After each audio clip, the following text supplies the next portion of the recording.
American hero, cartoonist, movie innovator. But he had a dark side. A very dark side. In the 1930s, Walter Disney attended Nazi Party of America meetings. Yet during World War II, Disney put his views aside and made anti-Nazi, pro-American propaganda featuring one of his popular cartoon characters, Donald Duck. I believe that this makes Mr. Disney a hypocrite. In this offense, hypocrisy was one of the minor offenses. The real thing to take away from this is that he did attend Nazi Party of America meetings. He was anti-Semitic. This is not the kind of person that we deserve in America to go down as a hero. Yet, he was awarded the Congressional Medal of Freedom, the highest award the United States can bestow upon a civilian. This is not right. How can somebody who hates a group of people for irrational reasons deserve our highest award? There's no way that this could be justified.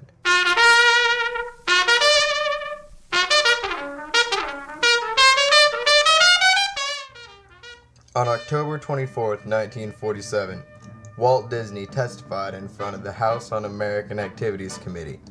At that meeting, he named 4 men as communists: William Pomerantz, Maurice Howard, David Hilberman, and Herbert Sorrell. None of these men were indeed communists. Disney accused Hilberman of being a communist simply because on his application he did not list a religion. To make matters worse, Hilberman had once studied art in Moscow, which obviously, if you've ever been to Moscow, automatically makes you a communist. Sorrell was a strike leader. He tried to organize Disney's workforce because he treated them so terribly. Disney's employees received a terribly small $15 a week for their work in his animation studios. Herbert Sorrell was a political activist, but not a communist activist. Sorrell was simply trying to organize them to fight for higher wages and better working conditions for these people.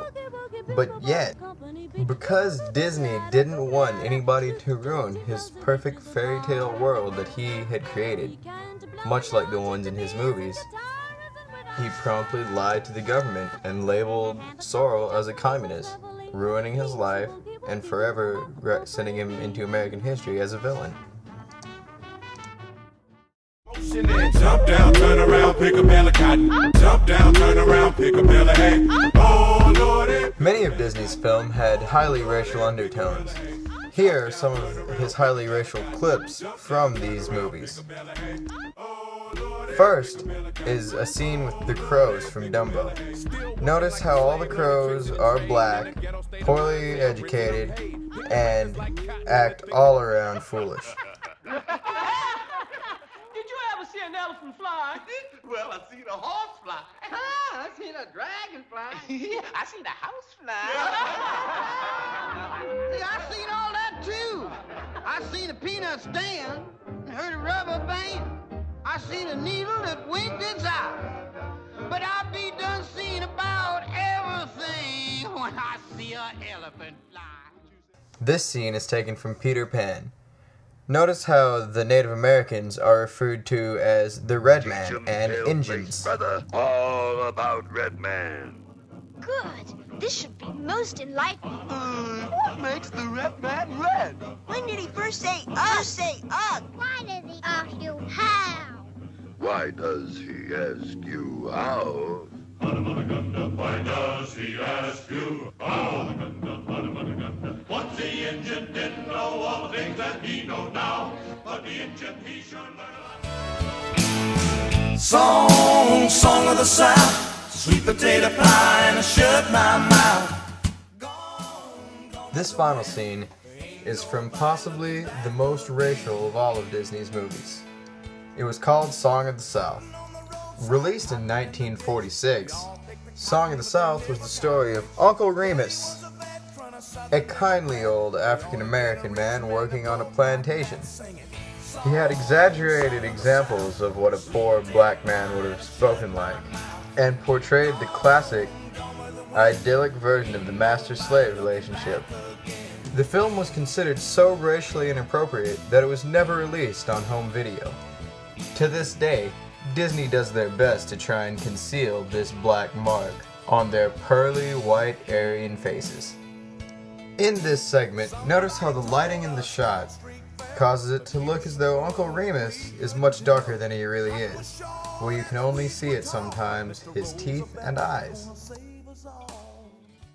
Cause this Brer Rabbit, he is the outdoorest, the most bodacious critter in the whole world.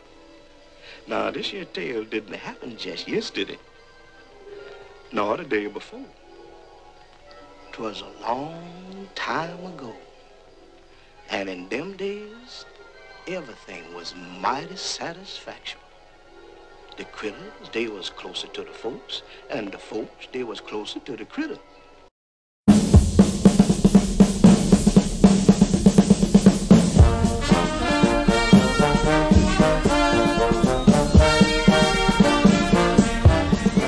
This story has no clear-cut compromise. Nothing will change the fact that he was racist. Nothing will ever change that he did go to Nazi meetings. And no matter how hard they try, nothing will ever take back Song of the South.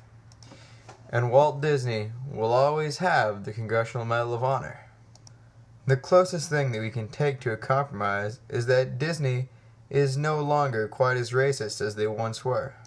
So we will never again have a Song of the South, or the Talking Crows from Dumbo, or even the terribly racist Red Men from Peter Pan.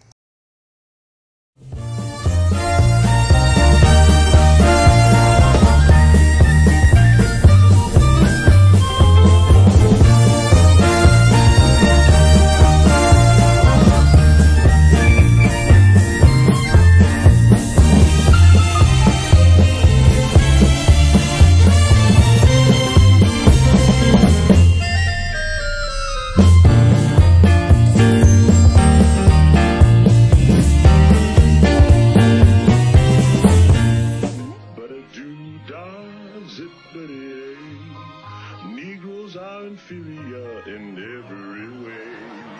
Why so much cleaner? Wow. That's what I say. Look, he was who he was. Take the good with the bad. He created me. Think of all the laughs I've given you.